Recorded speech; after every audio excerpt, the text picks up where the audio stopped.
पृथ्वी की शुरुआत की कहानी। पृथ्वी हमारा घर, सौरमंडल का तीसरा सदस्य, इस असीम ब्रह्मांड में हमारा पता और एकमात्र ग्रह जहां जीवन संभव है। अंग्रेजी में अर्थ, स्पेनिश, फ्रेंच और इटालियन में टेरा, तमिल में उलगम, इंडोनेशियन में भूमि और फिनिश में माँ कहलाने वाले इस ग्रह को हम देवनागरी में पृथ्वी या भूमि कहते हैं। अंतरिक्ष में तैरता हुआ ये नीला गोला अपने गर्भ में ना जाने कितने रहस्यों को छिपाए हुए है। आज पृथ्वी के हर इंच पर जीवों ने कब्जा कर लिया है और उन्नत मानव सभ्यता ने अनेकों खोजे और आविष्कार कर लिए हैं।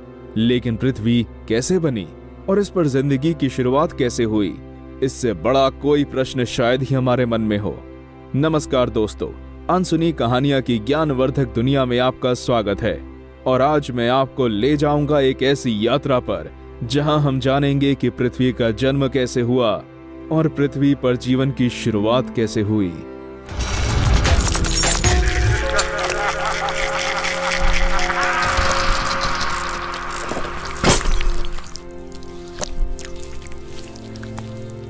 हाइड्रोजन और हीलियम से बना एक ठंडा और बड़ा घूमता हुआ बादल, जिसे सोलर नेब्यूला नाम दिया गया है, वो ग्रेविटी के प्रभाव में सिकुड़ने लगा और आसपास की गैसें बादल के केंद्र में जमा होने लगी, जिससे कि केंद्र का घनत्व बढ़ गया और इसके साथ उसका तापमान भी। एक दिन अचानक इस बादल में विस्फोट हो गया, जिसका कारण पास के कोई तारे से हुई टक्कर हो सकता है। और इस विस्फोट से जन्म हुआ हमारे सूरज का। अब हमारे सौरमंडल को अपना केंद्र मिल चुका था। सूरज के गुरुत्वाकर्षण से आसपास के गैस कण और पत्थर वगैरह आपस में जुड़ने लगे और सूरज के चारों ओर परिक्रमा करने लगे। समय बीतता गया और धीरे धीरे इन गैस के कणों और पत्थरों ने गोल आकार ले लिया। इन्हीं में से एक थी हमारी पृथ्वी। दोस्तों, इस समय हम बात कर रहे हैं आज से लगभग 4.6 अरब साल पहले की। अपने शुरुआती समय में पृथ्वी की सतह का तापमान बहुत ज्यादा था और यहाँ ज्वालामुखी विस्फोट आम थे। इस समय को हेडियन युग नाम दिया गया है। धीरे धीरे गुरुत्वाकर्षण के प्रभाव से सतह के सभी भारी और गर्म पदार्थ केंद्र की तरफ आने लगे।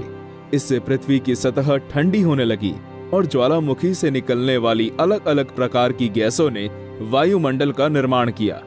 मगर आज की तुलना में पृथ्वी अब भी बहुत गर्म थी। ये समय आज से करीब 4 अरब साल पहले का है। इस समय पृथ्वी पर पानी की मौजूदगी के कुछ सबूत भी वैज्ञानिकों को मिले हैं। कुछ लोग मानते हैं कि ये पानी धूमकेतुओं के साथ जमी हुई बर्फ के रूप में आया था। ये बर्फ गर्मी के कारण भाप में बदल गई और बादल बनने लगे। ये बादल आज की ही तरह पृथ्वी पर पानी बनकर बरसे और कई करोड़ साल तक ये प्रक्रिया ऐसी ही चलती रही। समुद्रों का निर्माण हुआ और आखिरकार पृथ्वी जलमग्न हो गई। लगभग इसी समय पृथ्वी का एकमात्र प्राकृतिक उपग्रह यानी कि हमारा चंद्रमा भी बना था। कहा जाता है कि आज के मंगल ग्रह के आकार का ग्रह, जिसको थिया नाम दिया गया है, वो पृथ्वी की सतह से टकराया और पृथ्वी की बाहरी सतह का कुछ हिस्सा अलग हो गया। समय के साथ साथ इसने भी गोल आकार ले लिया और पृथ्वी के चक्कर लगाने लगा। माना जाता है कि थिया नाम का ये ग्रह भी उस समय हमारे सौर मंडल का एक सदस्य था। चंद्रमा के बनने को लेकर दिए गए इस सिद्धांत को जायंट इंपैक्ट हाइपोथेसिस या भीमकाय टक्कर परिकल्पना कहते हैं। मानो या ना मानो, इतने कम समय में हम पृथ्वी के एक युग की यात्रा पूरी कर चुके हैं। अब आप कहोगे कि पृथ्वी के बनने की कहानी बहुत हो गई, अब तो हमें यह बताओ कि हम और बाकी सब जीव जंतु इस पृथ्वी पर कैसे आए। तो बिना कोई देर करे चलिए चलते हैं आगे की यात्रा पर। हेडियन युग के बाद आता है आर्चियन युग। आज से 3.5 अरब साल पहले शुरू हुए इस युग को जीवन की शुरुआत का युग भी कहते हैं। पृथ्वी पर जीवन की शुरुआत अभी भी एक ऐसी पहेली बनी हुई है जिसे वैज्ञानिक सुलझा नहीं सके। इसको लेकर बहुत से विचार रखे गए हैं, लेकिन सटीक तथ्यों के साथ कुछ ही विचार उपलब्ध हैं। सबसे ज्यादा प्रचलित और मान्य विचार ये है कि समुद्रों में ही जीवन का विकास हुआ है। समुद्रों में पाए जाने वाले तत्वों ने आपस में जटिल रासायनिक अभिक्रियाएं शुरू कर दी और इनके कारण ही समुद्र में जीवन की शुरुआत हुई। कुछ वैज्ञानिक इस समय के पहले ही जीवन के शुरू हो जाने का दावा करते हैं, तो दूसरे कहते हैं कि अगर पृथ्वी पर जिंदगी इतनी जल्दी शुरू हो गई होती तो ब्रह्मांड के दूसरे ग्रहों में भी जिंदगी जरूर होती। लगभग 3.5 अरब साल पहले पृथ्वी पर पहले एक कोशी या यूनिसेल्युलर जीवों ने जन्म लिया। ये जीव आज की तरह ऑक्सीजन पर नहीं बल्कि मीथेन पर जिंदा रहते थे, क्योंकि उस समय पृथ्वी पर ऑक्सीजन की मात्रा बहुत कम थी। आज से करीब 2.4 अरब साल पहले पृथ्वी पर ज्वालामुखी की गतिविधियों में लगातार कमी होने लगी। तापमान बहुत तेजी से कम होने लगा और लगभग 2.5 करोड़ सालों के लिए हमारी पृथ्वी बर्फ का एक गोला बन गई। लेकिन यह समय पृथ्वी के लिए वरदान साबित हुआ, क्योंकि बर्फ से ढके हुए समुद्रों के नीचे जीव की संभावनाओं ने पनपना बंद नहीं किया। साइनोबैक्टीरिया नाम के जीव फोटोसिंथेसिस की विधि से ऊर्जा को प्राप्त करते थे और ऑक्सीजन को निकालते थे। इससे वायुमंडल में ऑक्सीजन की मात्रा बढ़ने लगी। आज से 1.6 से 1.4 अरब साल पहले पृथ्वी की परतों में हुए टकराव और कंपन के कारण महाद्वीपों के बनने, टूटने और एक दूसरे से जुड़ने का सिलसिला चलता रहा और 90 करोड़ साल पहले पृथ्वी पर प्रथम मल्टीसेल्युलर या बहुकोशिकीय जीवों ने जन्म लिया। ऐसे जीवों के अवशेष ऑस्ट्रेलिया के बलुआ पत्थर की चट्टानों में मिले हैं। 58 करोड़ साल पहले तक पृथ्वी पर सिर्फ बहुत छोटे आकार के जीव ही पाए जाते थे, लेकिन इसके कुछ 4 करोड़ साल बाद मिले जीव जंतुओं का आकार आश्चर्यजनक रूप से काफी बड़ा था। 53 करोड़ साल पहले जीवन ने पहली बार समुद्र से धरती पर कदम रखा। इन्हें टेट्रापॉड्स कहा जाता था। इसके बाद तो जीवन के विकास की गति कुछ और ही थी। लगभग 30 करोड़ सालों पहले धरती पर जन्म हुआ डायनासोर का। इन विशालकाय जीवों के अवशेष हमें भारी मात्रा में मिल चुके हैं और इनके बारे में हमें काफी विस्तृत जानकारी भी है।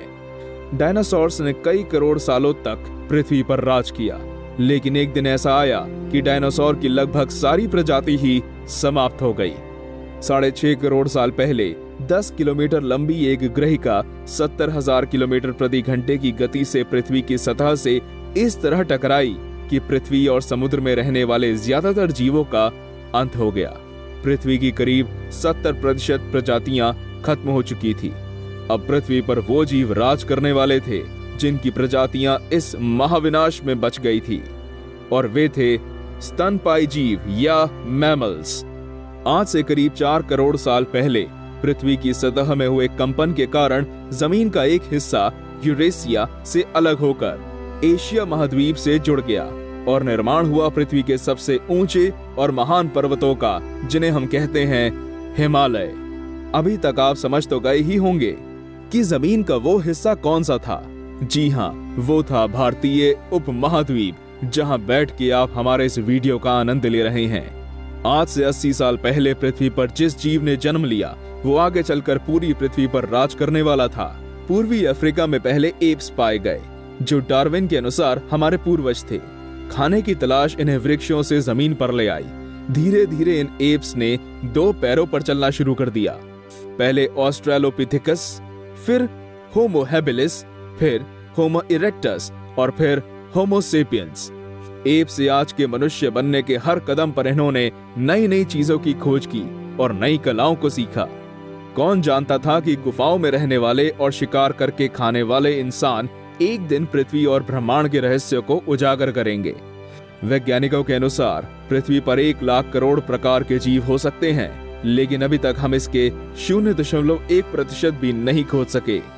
इसका मतलब ये है कि पृथ्वी अभी भी ना जाने कितने रहस्यों को छिपाए हुए है, जिनके द्वारा ये अपने आप को उन्नत समझने वाली मानव जाति के सामने प्रतिदिन नई चुनौतियां पेश करती है। दोस्तों, पिछले कुछ मिनटों में हमने पृथ्वी के 4.6 अरब साल के इतिहास की यात्रा की है। इसे देखकर लगता है कि इंसानी प्रजाति पृथ्वी पर अभी बहुत नई है, लेकिन इस छोटे से समय में भी हमने इस ग्रह को कितना नुकसान पहुंचा दिया है ना। दुनिया के सभी धर्मों के नाम अलग हो सकते हैं, लेकिन पृथ्वी को लेकर उनके विचार और आदर भाव एक जैसे हैं। खासकर हमारे भारत की प्राचीन संस्कृति में तो पृथ्वी को माता कहा गया है। पृथ्वी ही है जो सभी जीवों का पालन पोषण करती है। इसलिए मेरा मानना है कि हमें पृथ्वी को बचाने के लिए हर संभव सहयोग देना चाहिए। दोस्तों, आज के लिए बस इतना ही। आपको हमारा ये वीडियो कैसा लगा कमेंट करके जरूर बताएं। ऐसे ही रोचक और ज्ञान से भरे हुए वीडियोस को देखते रहने के लिए हमारा चैनल सब्सक्राइब करना ना भूलें। और हाँ, 4.5 अरब साल की लंबी यात्रा के बाद मैं उम्मीद करता हूँ कि अगले 10 सेकंड में आप इस वीडियो को लाइक करेंगे और अपने दोस्तों और परिवारजनों के साथ इसे शेयर भी करेंगे। धन्यवाद।